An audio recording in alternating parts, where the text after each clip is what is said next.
I think we're good. All right.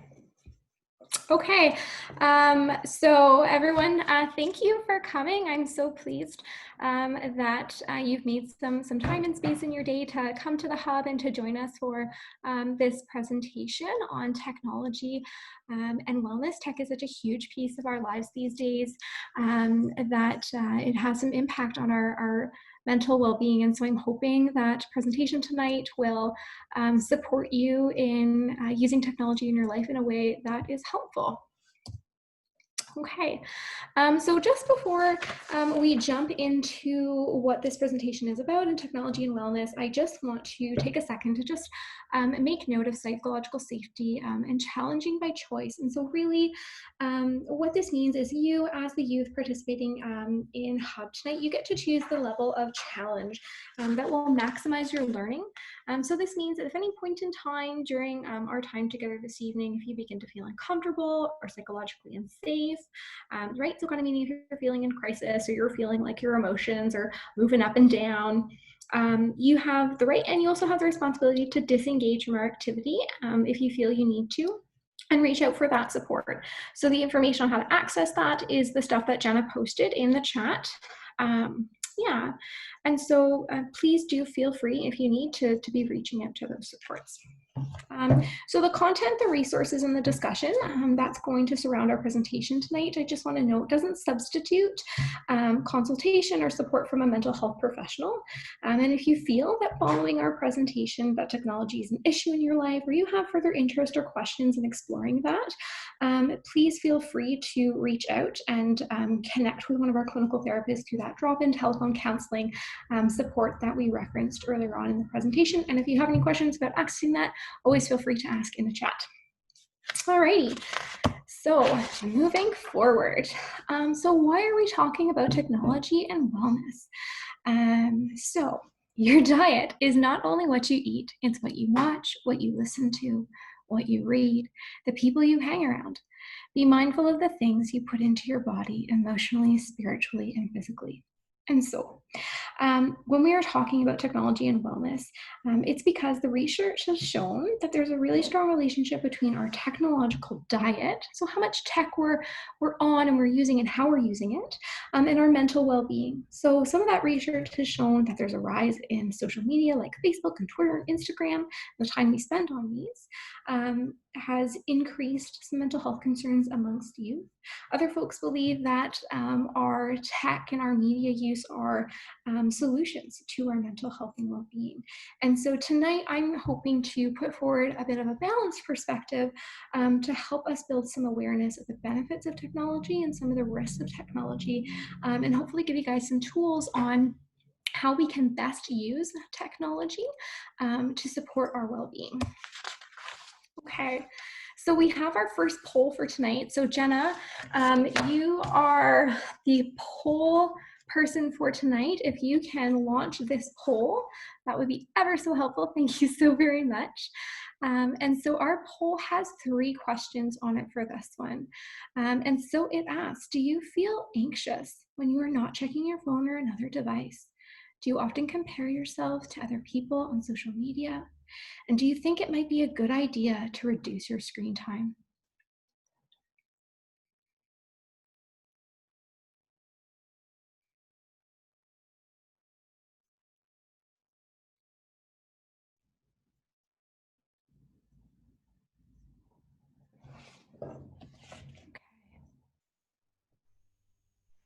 So yeah, so I'm seeing the results. We have about a 50-50 split of yes and sometimes. Oh, we got more responses. Fantastic. Thanks for participating, guys.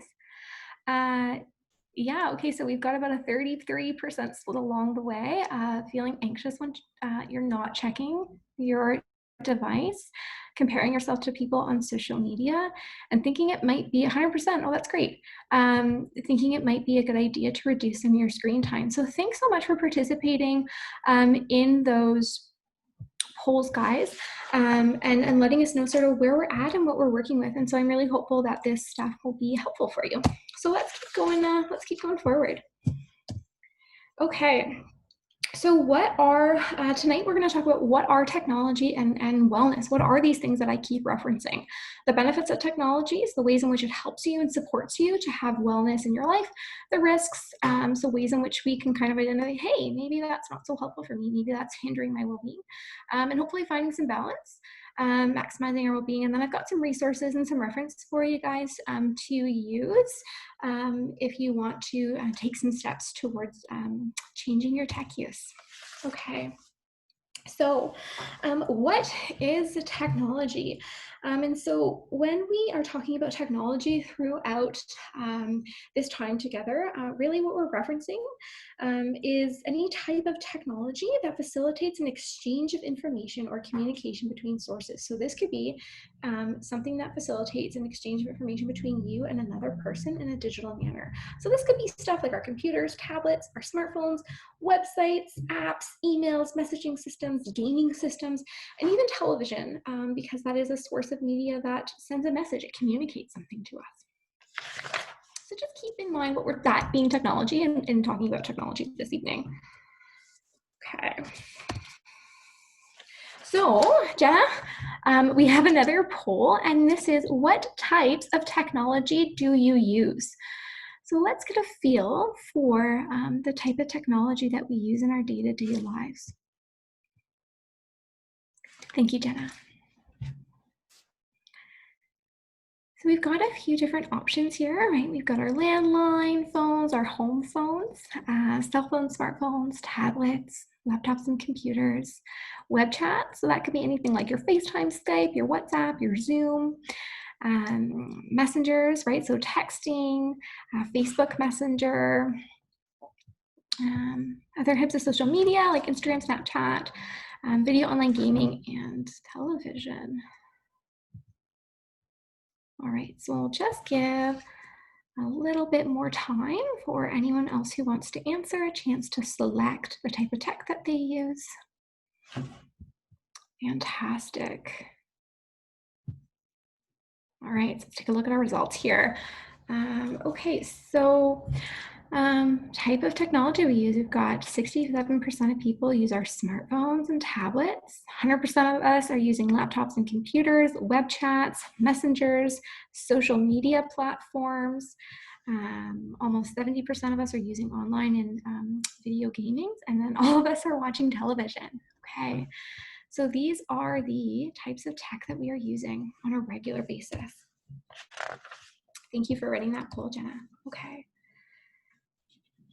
So when we talk about wellness, right, we are, right, what is wellness? Wellness is the quality or state of well-being and good health, especially a sought-after goal.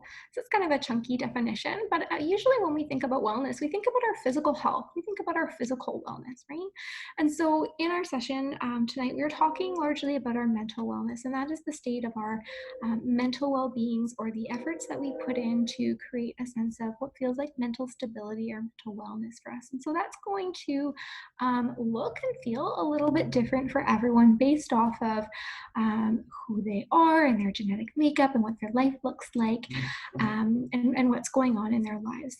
But generally, when we think of mental wellness, for a lot of folks, that's a sense of feeling pretty emotionally balanced, right? Feeling calm, feeling content, present in the moment as best we can, right? Lower levels of stress. So I'm going to bring us here, and if you just take a look at these images, right? I just want to welcome you to stop for a sec and to think, what is your mind like? What is your mind thinking? How does your body feel? On these days where you are feeling well, you are feeling mentally well, what do those days look like in terms of the activities that you are engaging in, the ways in which you are spending your time, any routines that you have? And this is going to be really different for everybody, based off of what their life looks like. There's no right, there's no wrong answer. What wellness feels like for each of us is a little bit different. But hopefully right now you can just pause and give a little bit of reflection to that.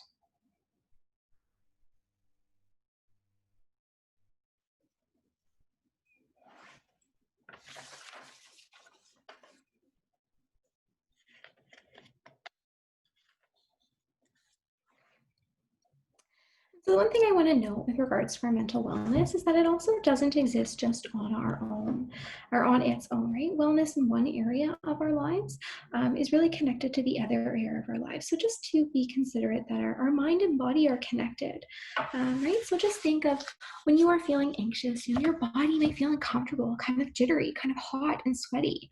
When our mood is low, right? Our bodies often feel kind of sluggish. When we're sick, our minds can be foggy and we can't always think straight, right? So just to be aware that there's a really big connection between our mental wellness and our physical wellness. Um, yeah, and so similarly, right, what our environment is around us and sort of that diet that we talked about being in our life of how we spend our time and who we engage with and things that we do, things that we think, the things that we eat, all of these things are part of our diet per se, and they affect our well-being. So, what supports mental wellness? And so, this is different for everyone, right? As we've said, and it is related to all the things around us, right? So, not just what we eat, but the people, places, thoughts, and activities that we do or things that we use. And so, in general, there's some things that you may or may not find helpful to support your mental wellness. And so among these might be some physical things like having a healthy diet and exercising, right? Moving your body releases all those feel good hormones in your brain. Taking medications as prescribed, getting a good night's sleep, avoiding the use of any recreational substances. Right, social, right? So having that connection to others, being around people who are able to allow space for your emotions and validate that, setting and asserting boundaries in the relationships that we have in our lives. So spending time with the people who are, in that sense, good or refueling for us to spend our time with. Okay, so mental, right? These could be things like practicing gratitude. I am grateful for, I am thankful for. This is a good thing that is in my life. Reframing our thoughts sometimes. So that's a little bit of a shift in perspective. Finding meaning in the experiences that we have, practicing mindfulness, taking mental breaks, and allowing some time for reflection. And some of these overlap with sort of some aspects that can support our spiritual well-being, and that may look different for everyone. It may involve praying, smudging, meditating, journaling, spending. Oops, don't know what's happened to my screen there. Sorry, guys. Spending time in nature, crafting. Whatever it is, again, these are really just intended to be things that refuel your cup. And this is that idea of self-care, which is its whole own thing we could spend so much time chatting about. And if that is an interest of something that you would find helpful, please reach out to Jenna and let her know, and that may be something we can accommodate. And so here, I've just posted a couple of pictures about self-care and some initiatives that we can take to support us to feel well in our lives. So I'll just leave that up there on the screen for a second for folks to take a read and look over. And so it has a couple of ideas on it.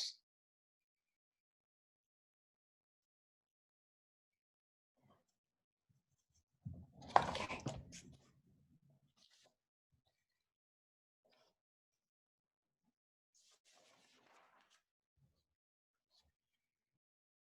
And feel free to jot any of these down if you look at them and you're like, oh, hey, yeah, I think that would support me to feel well in my day-to-day life. It's something I can do to invest in my own well-being.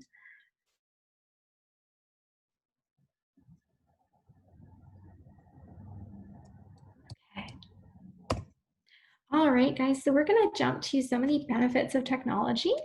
And so a lot of these are going to be things that you're probably fairly familiar with and you experience hopefully on that regular basis in your tech use.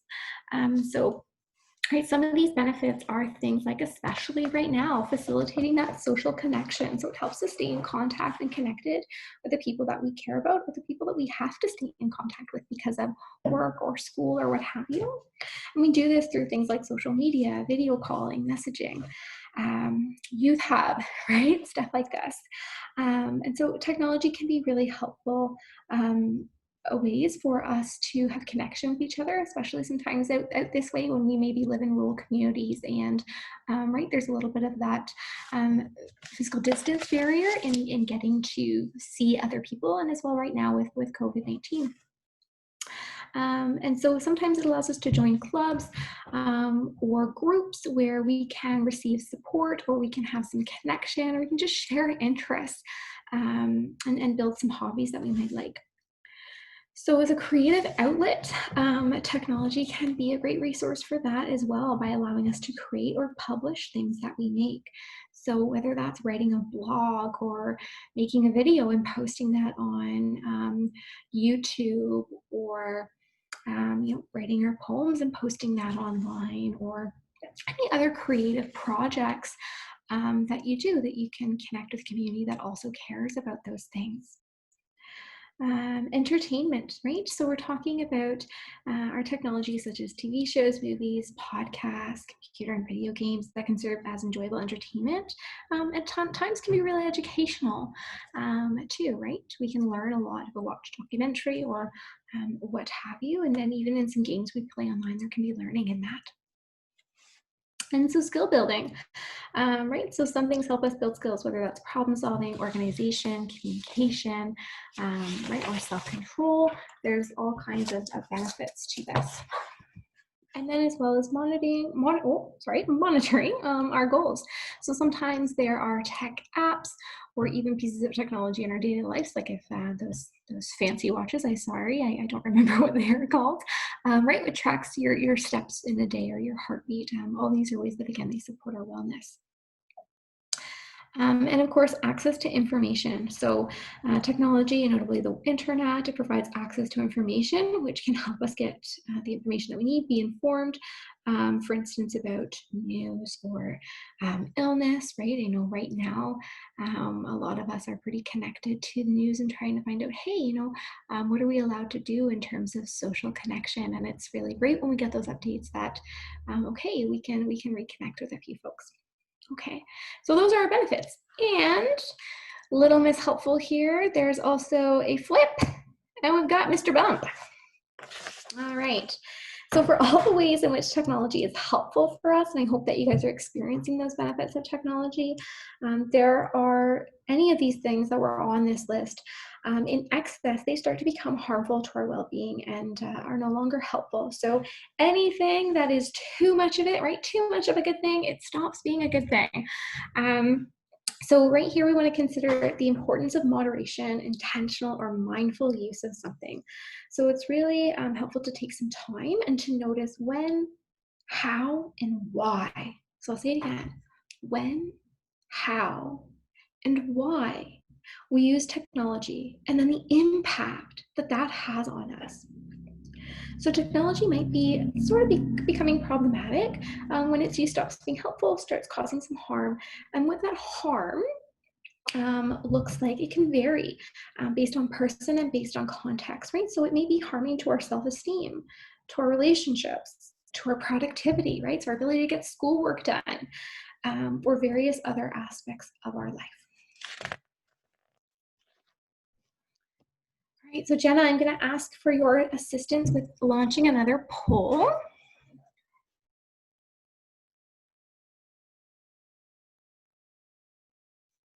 Thank you, Jenna. Okay, and so for this one, everyone, you can answer yes, no. Sometimes if there's a question you're uncomfortable answering, please feel free to skip and not answer, right? Again, this is all about challenging by choice and our own psychological safety. So please answer what you feel comfortable answering.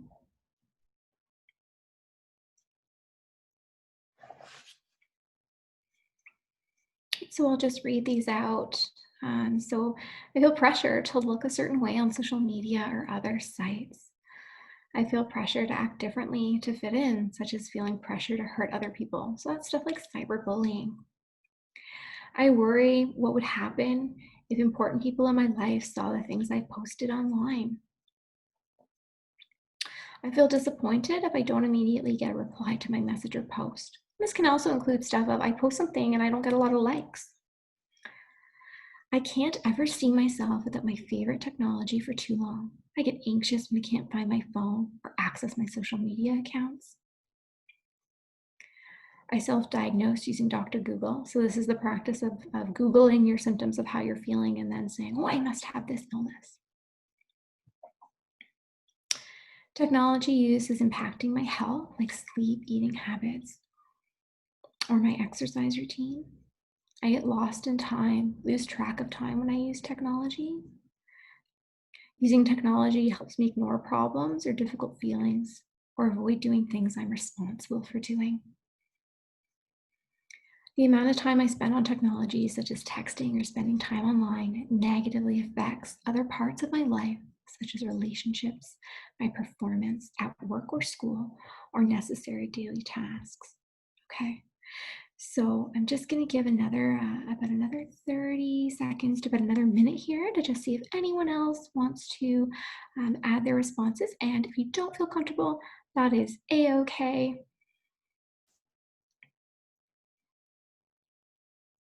Alrighty. Thanks everyone for participating.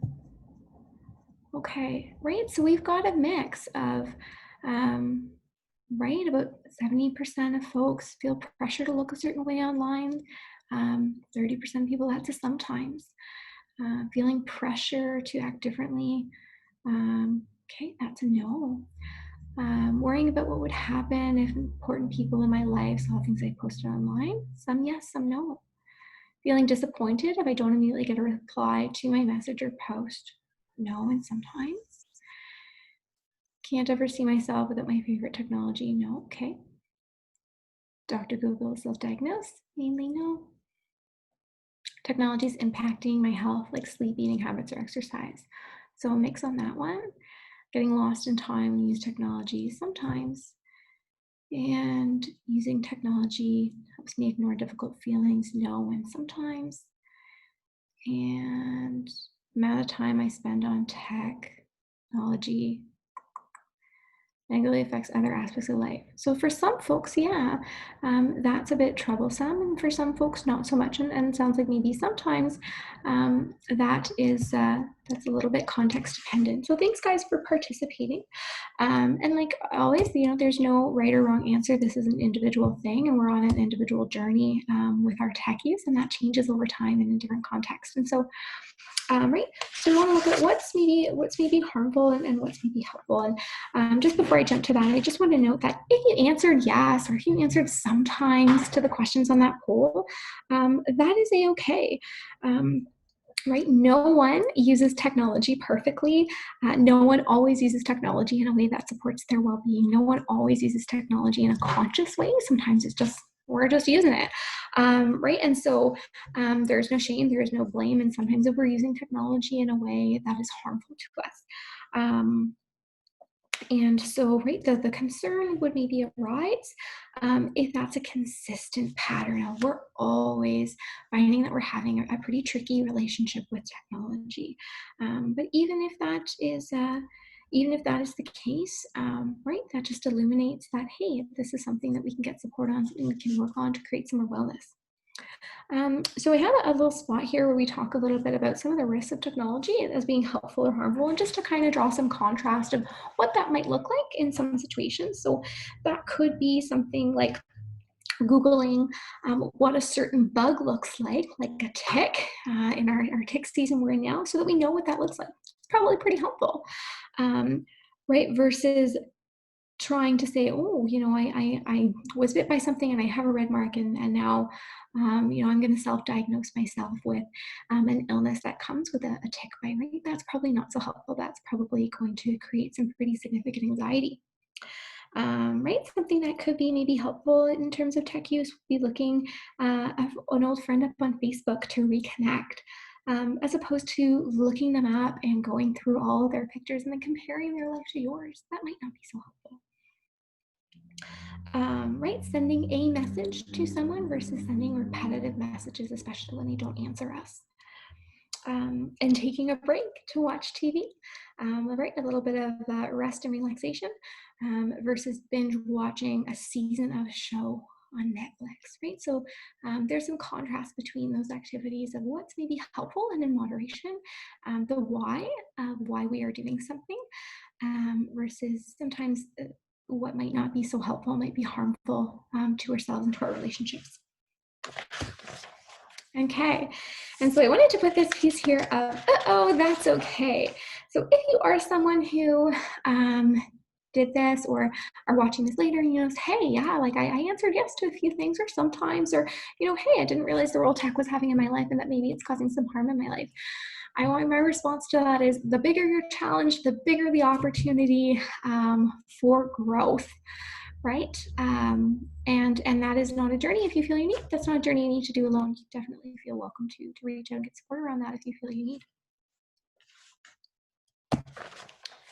All right, so here we are, finding balance and creating a healthy relationship with technology. And so I'm going to jump into 3 areas where hopefully we can come up with some ways, or I can share some ways that will support you having a healthy relationship with technology. Even if you already have a fairly healthy relationship with technology, right, there's always room for growth. So really the takeaway is that technology is neither good nor bad. It's really a matter of how we use it. Okay, so we've got digital hygiene, digital etiquette, sorry, and digital safety. Okay, so digital hygiene. So we have digital hygiene is essentially the boundaries that we create in ensuring our wellness relative to our technology use. So this can mean stuff like setting a schedule and sticking to it. That's the key, the follow through. So giving yourself set periods of time each day to check social media or personal email, right? And for example, that could be designated times of the day, like after breakfast or in the evening after dinner. And here's where I would put out that caution of just avoiding vulnerable points in your day, such as when you first wake up or right before you go to bed. If you engage with any sort of communication or message from someone or what have you, first right upon waking up, you're not even out of bed yet, and that's something that that doesn't support you to feel very good, that kind of sets a tough tone for the day. And same as if you were going to bed at night and that's the last thing you look at or last thing you see as you're trying to wind down to sleep, right? That's probably going to have a negative impact on your rest that you get that night. So just some cautions out there about when you choose to be checking messages from people or looking at your social media. Limiting the number of times you check emails and messages in a day. And so this comes back to asking yourself how quickly you actually need, not do you, but you actually need to respond to messages. Often we respond faster than we need to things because our phones become our fifth limb sometimes. And then what message does this send to the people in our lives? The faster and faster that we respond, other people have that expectation then that we're responding really fast. And that can create some interpersonal struggles. So turning off unnecessary notifications, right? The sound or alert notification prompts us to pick up our phones. And so we're always grabbing for our phones and checking our accounts. So right, I welcome you to turn off some of those notifications, maybe not all of them, maybe just some of them, the ones that aren't particularly important, or the ones that go off really frequently, to just reduce the number of times that you're finding yourself checking your accounts or your media throughout the day. Right? And this becomes less intrusive and we can come back to the day and enjoying the moments that we are in. Using apps or programs to help limiting use. So if you're finding, hey, I'm having a really hard time with my technologies, take advantage of the features in some of our apps and programs that you use to limit our access or limit our use. Right? Netflix sends them a message. Are you still watching? Feel welcome to click no. Right? Facebook has options where it times you out, locks you out after so long, and I'm sure that other programs have similar things. So if you're finding that you're really losing time to being engaged with technology, right, give those a try and see if they're helpful for you. Take regular breaks during the day. So currently, I guess not so much right now since we're wrapping up the last week of school, right? But youth, you guys with being in school, you're really spending a lot of time on these devices. And so, right, I just welcome you to take breaks, even if it's just for a brief period of time, whether that's to get up, go to the bathroom, walk around the house, stretch your legs, get a snack, step outside, right? Or at very minimum, give your eyes a break from your computer screen. So for every 20 minutes you're staring at a screen, take 30 seconds and look off in the horizon at about the distance of 50 feet. So it's about the distance of an 18-wheeler truck. And that can just help reduce some of your eye strain, which I think lots of us are feeling with the amount of time we're spending in front of screens these days. The next one we've got here is scheduling a digital vacation or an unplugged day. So this is choosing one day a week to completely step away from all your devices, all your tech. So that could be one day of the week, or if you're feeling that that's too much, I welcome you to modify that for yourself in a way that meets your needs. Maybe it's half a day. Maybe you wake up in the morning, you don't check your phone or any of your accounts until lunchtime, or at least until after you've gotten up, gotten dressed, and you've started moving for the day. Whatever it is that you feel you have the ability to do, and that will be helpful for you. Reducing screen time before bed, right? It's habit. We've got lots of screens. We've got cell phones, we've got tablets, we've got TVs in our bedrooms. We've got all kinds of blue light coming off of these things that we look to. And that blue light actually disrupts our natural sleep and waking cycles. Right, and so that kind of confuses our brain. Our brain thinks it's daytime when it's time to sleep, and so we very easily end up going to bed hours later than we intended, and our brains are awake. And so I encourage you to give yourself some space from the blue light from the tech before bed. If you go to bed at 10 o'clock, maybe 9 o'clock, put the phone aside, turn it off, turn the TVs off, pick up a book, practice an activity that's relaxing for you, color, right? Do some muscle relaxation or meditation, or whatever it is that is supportive and calming for you to help your brain shut down for the night. So digital hygiene, internet use, and our mood.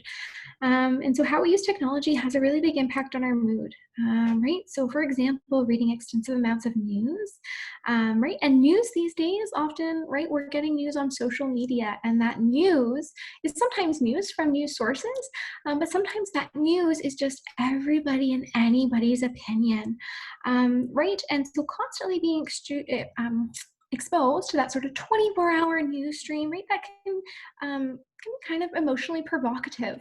And we can sometimes feel kind of bombarded from this overwhelming amount of information that's coming at us. And that can create some anxiety, some sadness, anger, all kinds of emotions. Right, and sometimes when we think about all the things that have happened so far in the world this year, 2020, it's been a tough one. Right, consistent exposure to these things, to these adversities that are happening in the world, that can be pretty heavy stuff. And so really I welcome you to take some breaks from that. Check in with yourself. How are you feeling? How is your body feeling when you're exposed to this stuff? What are the thoughts going through your mind? Is this helping you to feel good? Is it an option for you to take some space from this and take care of yourself, right? So again, the ideas of challenging by choice and psychological safety, that can come back to even scrolling on our Facebook newsfeed. Okay. All right. Okay. Digital etiquette. So, right, digital etiquette, that refers to our socially acceptable, responsible, and respectful technology use. So digital etiquette, right, it's important because it supports our mental wellness by preserving our social relationships and allowing us to assert our boundaries around our technology use. So some examples of this could be putting technology like our smartphones and our tablets away when we're spending time with friends and family. How many of us have sat there, we're hanging out with friends, we're catching up with a family member, we're doing something, and we're sort of supposed to be in that moment with that person, but we're on our phone. And what message does that send to the person in our life who's sitting there waiting for us to look back up at them? And I'm sure if you've been on the other side of that, it doesn't usually feel so good. Right? So I welcome you to be present in the moment with the people who are there with you. Be considerate about how you respond to people. When we are using tech largely in the written format, right? So those are those messages, those quick messages that we're saying to people. We can't infer tone and we can't see any body language. Oftentimes we rely on our emojis, which can be great to help with that sometimes. But we can't always tell how somebody is saying something, and that how of how we say something is a big piece in our communication. So to just be careful around maybe the use of sarcasm in particular when we are messaging people. Or check in with folks if you're not sure. Hey, are you frustrated right now, or what have you. And so the last one I've got here is to not cyberbully, right? It's that golden rule in media. If you can't say something nice, just keep scrolling. Sometimes that's the best way. Sometimes, right, we need to comment on things, but to check in with yourself first of, what's the impact on myself if I comment on this thing? Am I helping myself in this moment? So that respect of our personal wellness, and setting clear guidelines with people about how frequently you'll respond to messages, right? So that kind of lets you off the hook of not always having to have your phone nearby, because people don't have the expectation that you send me a message and 5 minutes later I'm going to answer. Okay, so we have digital safety. This is our last one on wellness. So digital safety really refers to keeping ourselves safe, and that includes our mental, our physical, and our emotional safety from online risks. So a few tips around this one are really to just stop and think before you post or comment or share. Right? Once it's out there on the internet, it's out there on the internet. And so to just be mindful of what you're putting out there and who may be able to access that. I've got stranger danger online here. And so really with that one, I'm really referencing, be careful of who you're talking to and who you're becoming friends with and who you're following or allowing to follow you on maybe some social media accounts, who you're interacting with. Are these people that you know, people that keep you safe? And just be aware of privacy settings, right? How do I up the privacy on my accounts? How do I block contacts? How do I report things if I need to? Using those safety features, and then not putting personal information online. And then this last one here is I've got labeled as our psychological safety and our well-being. And so that kind of goes back to that piece of that 24-hour newsreel, giving ourselves a chance to step back and not always be exposed to that, being mindful of any comparisons that we make of people online, and the picture perfect post, right? We post a lot online these days, lots of pictures, lots of likes. And so if you do happen to find yourself looking at pictures of other people and thinking to yourself, wow, their life looks so perfect, their life looks so easy, to just pause for a second, and remember, right? Everyone has their stuff, and those pictures, how many selfies do we take before we find one we like? And so how many selfies were maybe taken before that person liked it and then posted that one online? So to have that compassionate piece towards yourself, and not comparing yourself to others, especially in what they post online. It's often we just post the good online sometimes. All right. So maximizing well-being, using technology to support our mental wellness. So really this is that there are benefits to using tech in our lives. And so we're moving back to that piece of awareness of how, when, and why. How, when, and why are we using technology? So that piece around moderation and very intentional use. Okay.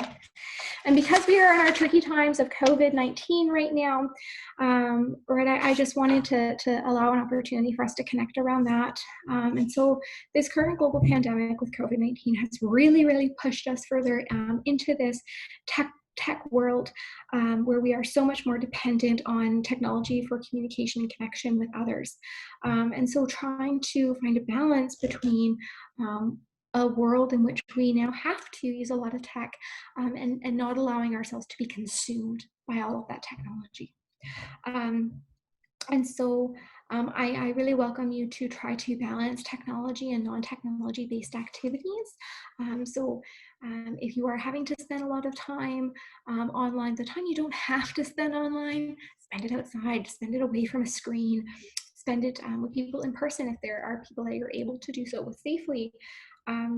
Right, and to really just be mindful of how much news we take in around this pandemic. It's good to be educated, it's good to be aware, it's good to have that knowledge, but we want to be very mindful that we are not overdoing it, and mindful of what information are we taking in. Are we taking in information that is rooted in fact, or are we taking in information that's just somebody's random opinion, in terms of what kind of information we're trying to digest?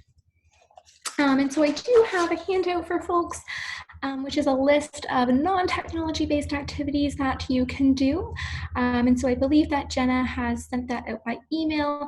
I'm unsure if maybe she'll be able to connect that somehow to this, but that's certainly a resource that we are happy to share with folks. Okay, and here I just have a couple of apps and a couple of websites that are supportive of mental health and mental well-being of youth or folks in general. And so we've got our Welcome Youth Hub, jack.org, ted.com, CMHA, Youth Mental Health Canada, some websites with some resources, or some youth-led initiatives around mental health. And for apps, we've got a few here on this list. When they vary in what they focus on, in terms of supporting mindfulness, general well-being, meditation, helping reduce self-harm, helping track mood. And so I just want to note that while there are many apps and websites that are supportive of mental health and well-being, these do not substitute the support of a professional, that may be a social worker, a therapist, a psychologist, a family doctor, a psychiatrist, whomever it may be. None of these apps are intended to substitute that professional support. They may complement, but if you are experiencing some struggles or some difficulties, please do reach out to that professional if it's something that you think you need some more support with. Alrighty, and so that is the end of my presentation on technology and wellness. I hope that it was helpful for folks, and I wish everyone well.